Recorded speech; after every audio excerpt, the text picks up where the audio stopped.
حق سے سلام آیا، پیام آیا، جھکاؤ نظریں بچھاؤ۔ شب برات، استغفار اور موت و حیات کے فیصلوں کی رات، ملک بھر میں مسلمان اپنے رب کے حضور سجدہ ریز ہوں گے۔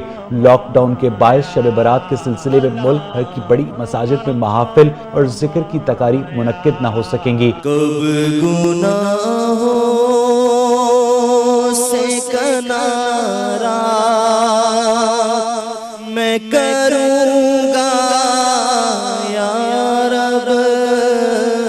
مسلمان اپنے گھروں میں ہی شب بیداری کا اہتمام کریں گے۔ رب کے حضور گناہوں سے توبہ، بخشش، مغفرت، ایمان و سلامتی، رزق کی کشادگی اور پاکستان کی سلامتی کے لیے خصوصی دعائیں کی جائیں گی۔ رحمتوں اور فضیلتوں کی اس شب مسلمان اپنے پیاروں کے ایصال ثواب کے لیے قبرستانوں کا رخ بھی کرتے ہیں، جہاں مرحومین کی مغفرت کے لیے خصوصی دعائیں کی جاتی ہیں۔